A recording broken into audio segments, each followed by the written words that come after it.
Bhagavatam, Canto 7, Chapter 2, entitled Hiranyakashipu, King of the Demons. Text 56 and 57.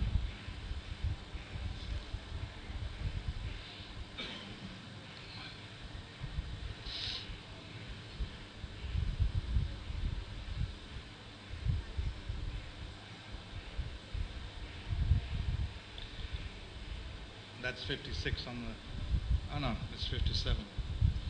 So I'll just read 56 and then we'll chant 57. Evam kulingam vilapantam arat priya vijoga turam ashru kantham sa evatam shakunika sharena vidyaha kala vahito vilina. Translation. Because of the loss of his wife, the Kulinga bird lamented with tears in his eyes.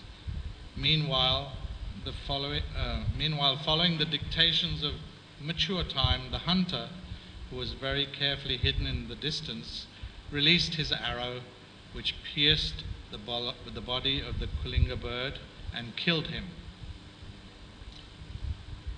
Evam yuyam apashyantya evam yuyam apashyantya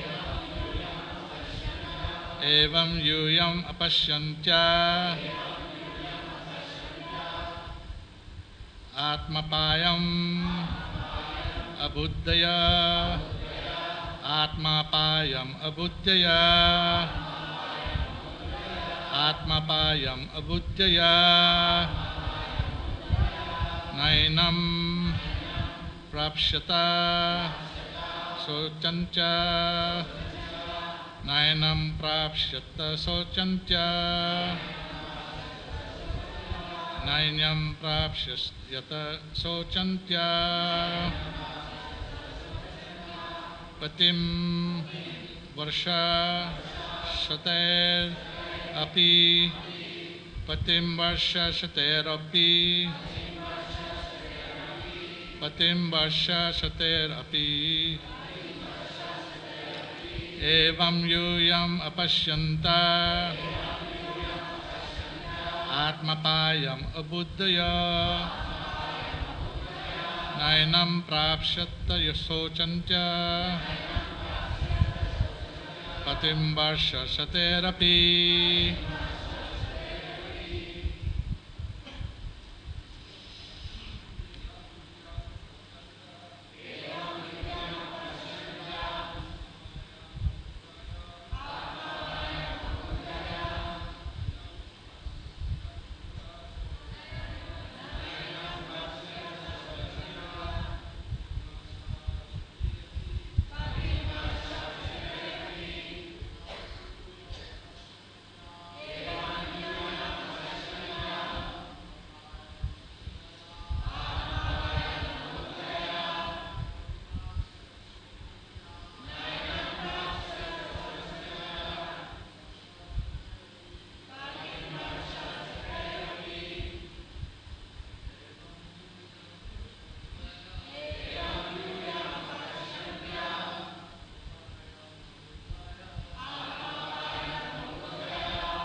That's it? Okay then. Evam, thus, yuyam, you, apashyantya, not seeing, atma apayam, own death, abuddhaya, O ignorant ones, na, not, enam, him, prapashyata, you will obtain, sochantya, lamenting for, patim, your husband, vasha shatai, for 100 years, api, even. Translation and purport by Srila Prabhupada. Thus, Yamaraj, in the guise of a small boy, told all the queens, "You are all so foolish that you lament, but you do not see your own death. Afflicted by a poor fund of knowledge, you do not know that even if you lament for your dead husband for hundreds of years, you will never get him back alive. And in the meantime, your lives will be finished." Together? Thus Yamaraj, in the guise of a small boy, told all the queens, "You are also foolish that you lament, but you do not see your own death. Afflicted by a poor fund of knowledge, you do not know that even if you lament for your dead husband for hundreds of years, you will never get him back alive. And in the meantime, your lives will be finished." Purport. Yamaraj once asked Maharaj Yudhishthira, "What is the most wonderful thing within this world?" Maharaj Yudhishthira replied, Mahabharat Vanaparv 313-116, "Ahanyahani bhutani gacchantita yamalayam shesha stavaram ichanti kim acharam atak param." Hundreds and thousands of living entities meet death at every moment, but a foolish living being nonetheless thinks himself deathless and does not prepare for death. This is the most wonderful thing in the world. Everyone has to die because everyone is fully under the control of material nature. Yet, everyone thinks that he is independent, that whatever he likes he can do, that he will never meet death but live forever, and so on. So-called scientists are making various plans by which living entities in the future can live forever. But while they are thus pursuing such scientific knowledge, Yamaraj, in due course of time, will take them away from their business of so-called research. Om Ajnana Timirandasya Jnananjana Shalakaya Chakshushummilitam Jena Tasmai Sri Gurave Namaha. Shri Chaitanya Manobishtam Stapitam Jena Bhutale Shayam Rupa Kadamayam Dadati Swa Pandantikam. Evam Yuyam Apashyantya Atmapashyam Abuddhaya Nainam Prapshasyata Sochantya Patim Varsha Saterapi. Thus Yamaraj, in the guise of a small boy, told all the queens, "You are all so foolish that you lament, but you do not see your own death. Afflicted by a poor fund of knowledge, you do not know that even if you lament for your dead husband for hundreds of years, you will never get him back alive. And in the meantime, your lives will be finished."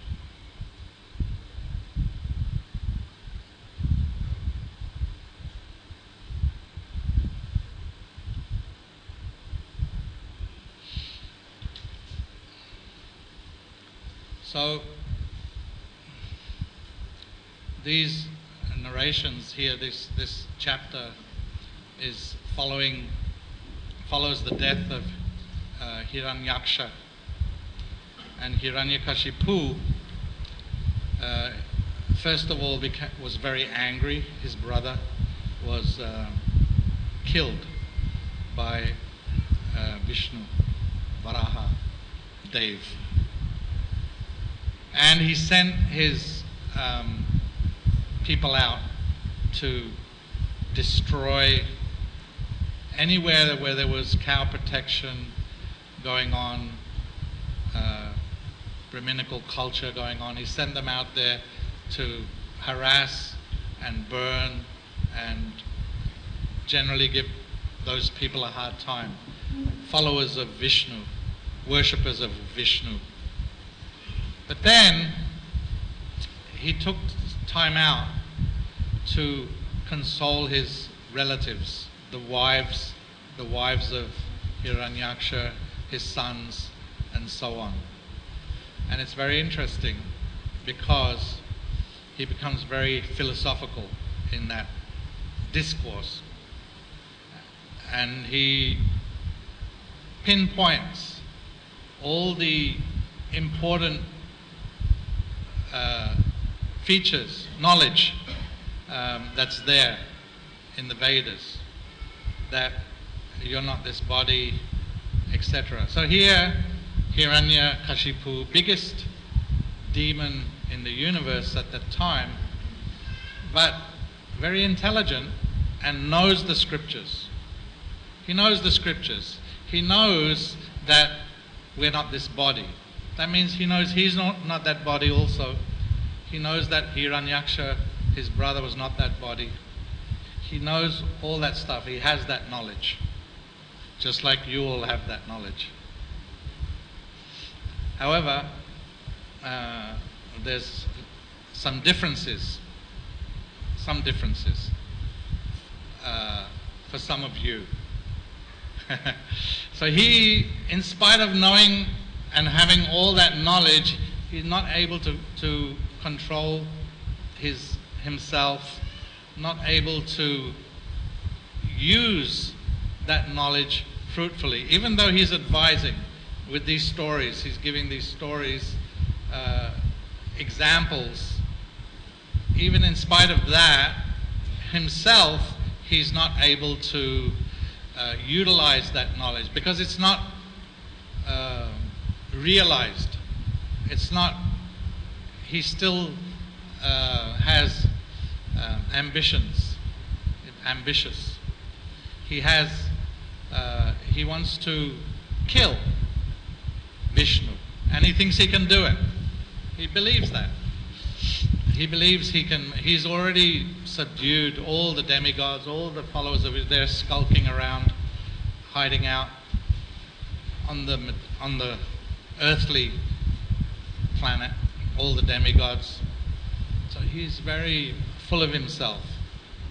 And in spite of having all Vedic knowledge and even able to speak it and give the consolation to the wives and children, all his relatives, he's consoling them. Not by just patting them on the head, but by giving them a spiritual knowledge. And in spite of his ability to do that, he's not able to himself follow that path. He's taken a different path, and his path is opposed to the very knowledge that he's propounding, right? And unfortunately, we see that some of us follow that same path, and that we have been given all good information, teaching by Prabhupada. We have the books, and we sit and propound this knowledge. We try to spread it. We try to give it to others. But we're not always able to ourselves come to that standard. So what to do? What should we do? Should we follow in Hiranyakashipu's footsteps? Or should we just continue to endeavor to bring ourselves to the platform that we are talking about, that we're speaking about? I think it's the latter, if I'm not mistaken. Here, there's that interesting point that Yudhishthira Maharaj made when asked about the most wonderful thing in the world. And it is. It's astonishing. So many people, we just look around, hundreds and thousands. Prabhupada mentions living entities. We see humans, we only think on that platform. But actually, hundreds and thousands, why hundreds and millions of living entities are daily facing death. But somehow or other, we are thinking that not us, not me, I'm going to live forever. At least that's the way we act. Even if we don't think like that, I'm not sitting around thinking I'm going to live forever. But I'm acting in that way. I'm acting in a way which assumes that I'm going to live forever. What did Parikshit Maharaj do?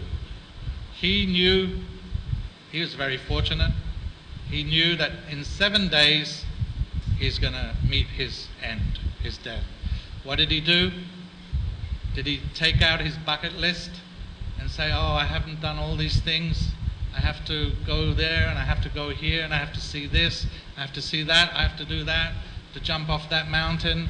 No, he didn't do that. He didn't have a bucket list.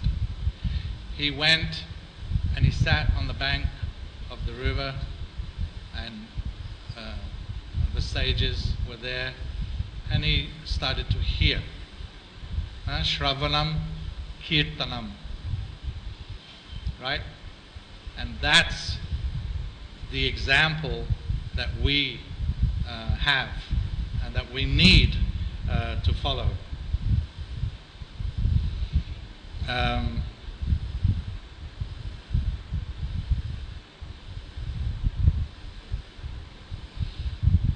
Yes. Prabhupada's giving the example of the scientists, and you see, I don't spend a lot of time reading papers and all that, but you see that they're always doing research. They're always doing research for this and for that, to extend the lifespan. And they have the idea, I think it's called one branch of their research. Is it cryogenics? Yeah, cryogenics. That they're so foolish, some people are so foolish, and they buy into that, they pay big money. And those scientists take that money, and what do? They freeze or something, or even I don't know, the brain or the whole body, or some kind of arrangement like that, where they keep your body on ice, or part of your body on ice, so that in the future, when they finally break the code, and everyone can live forever, then they'll unfreeze them, and then they can join in that party. Such foolish stuff is going on right now, today. You hear about it and you read about it, and the scientists are such bluffers that they say, oh, I have this idea, give me money, give me research funds, it's going to help. And like that, it's going on. And Maharaj Yudhishthira pointed out That is the most wonderful thing. Huh? Everyone's dying. You can't stop that process, yet endeavors are being made by humans, not animals, humans, to try and break that cycle of birth and death by some kind of mechanical, scientific process. There's only one way you can break the cycle of birth and death. Only one way. You can do it. It's possible. It's possible. It's described in the scriptures.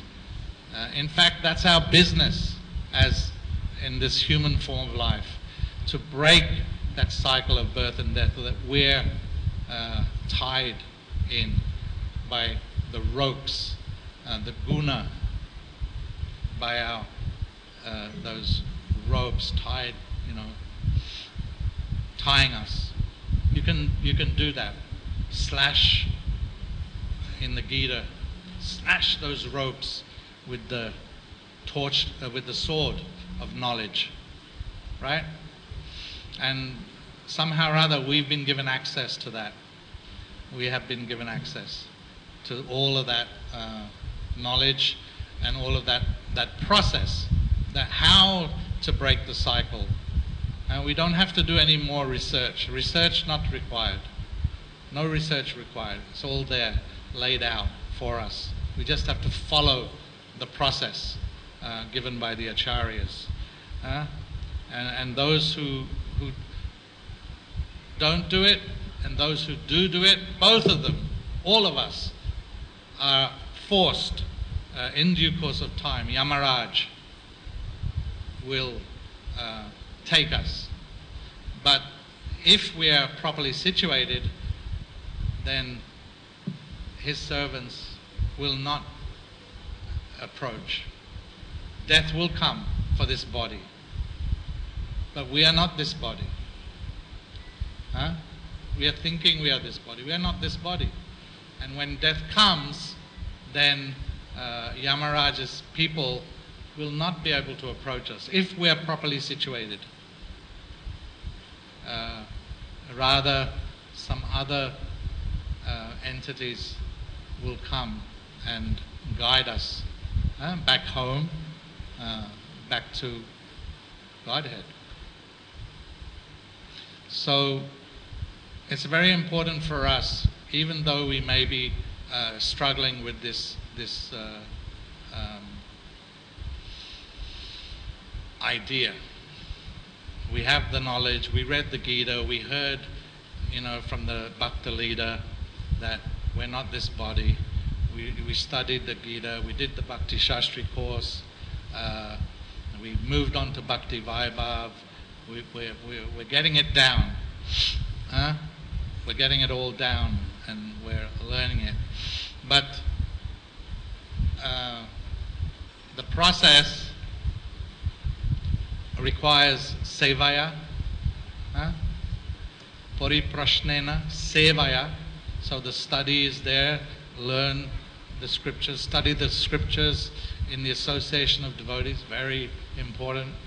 But sevaya also, in order to make that knowledge realized, to bring it to the heart level, bring it down. Intellectual level is okay, but it won't help us. We have to bring it to the heart level by service. What does that mean? Because the spiritual master, by pleasing the spiritual master, by pleasing the Vaishnavas, Hridoy Prakashito. Hridoy Prakashito. It will be manifested within the heart. That's called realized knowledge. And that's what will keep us safe when that knock comes on the door. And it could happen at any moment. Don't think that you have 80 years. Not necessary. Don't think that you have 10 years, or you don't know. We don't know. We have no idea. So it's very important that we keep ourselves fixed in Krishna consciousness at the lotus feet of the Vaishnavas. That's where we'll be protected, that's where we're safe, and that's where we'll make advancement in this process that we're attempting, that we're engaged in. Hare Krishna. Any comments from the gallery or questions? Prabhuji.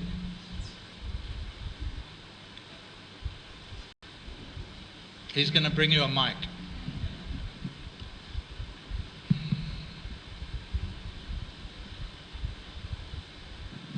Thank you. Thank you for class. The wives of the Hiranyaksha, did they hear this philosophy for the first time? Are they hearing this for the first time? Is that like when Yamaraj in the form of a boy is speaking this philosophy, how they're not the body and they shouldn't lament? Could you speak into the mic, because I'm having... Yeah. Well, I wondered if this situation where the wives are in, that they're hearing this for the first time, or maybe they just forgot about it, or they're in illusion. You know, when it happens to you, when you lose your... somebody dies. Interesting question. So, I think... But I wondered if we're in the same position. I wondered if you could, like you mentioned, that we may be not practicing this even though we've heard it. For instance, we've been told that soon there will be no more gasoline. And yet, I don't see any evidence of us not practicing or being dependent on fuel or gasoline. I just wondered if that's maybe in the same category. Yeah, that's not a bad example. People at large, you know, they say that the gas supplies are going to run out in X number of years, but there's no one's taking any notice, right?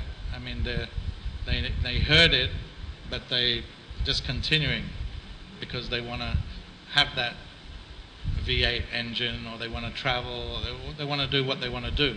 People want to do what they want to do, right? And they don't, the future, they don't care.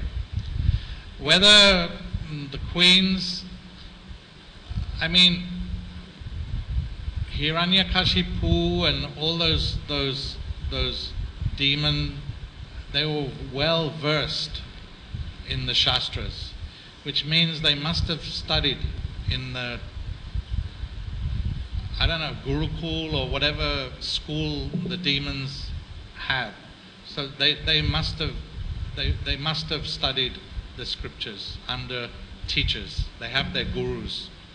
The ladies, I'm not sure. I don't know. I don't think the ladies. I don't know.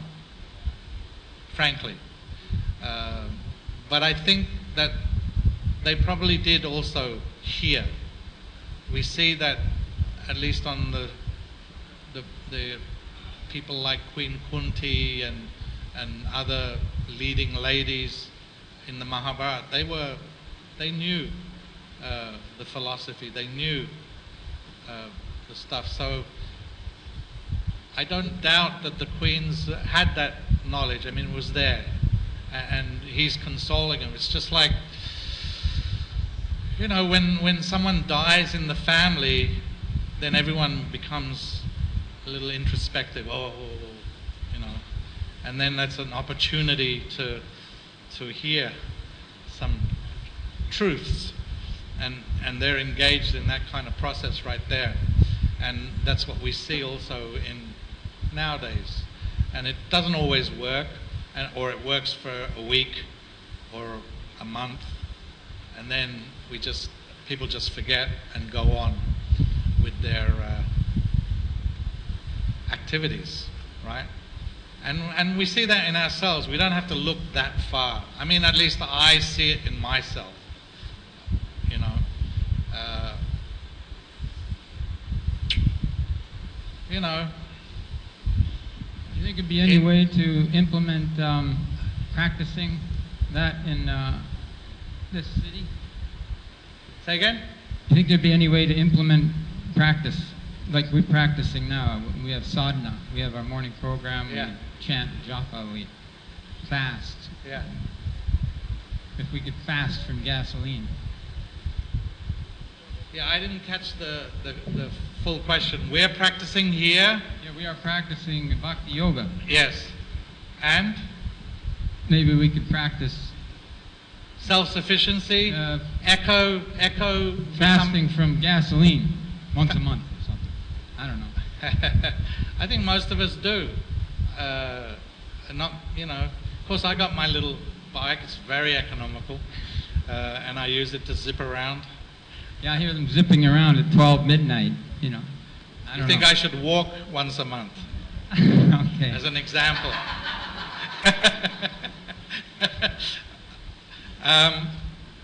I'm playing with you, but, personally, I don't go in that direction because I try to use everything in the Lord's service, and I think that's our perspective, is that we utilize anything and everything in the Lord's service, even the gasoline, even though it's running out. I'm not a conservator of the material world, and that's not my focus. My focus is to try and push Srila Prabhupada's mission in whatever little way I can, using the information and teachings that he gave us. But no doubt there's people out there who have that interest, and I'm not standing in their way. Well, it probably won't happen like all at once. It'll probably be a gradual thing anyway, so we'll be able to prepare for it. Yeah. But I was saying, it's like we practice Krishna consciousness, some of us for 40 plus years, and speaking for myself, I still have problems. I still have problems. I still think that there's no tomorrow. That death's not going to take me. And this is very, as Yudhishthira Maharaj, is a very wonderful thing from one perspective, but from another perspective, it's very dangerous for us. Very dangerous for us. I think it's time. People are heading out. Thank you all very much for listening. All glories to Srila Prabhupada. Hare Krishna.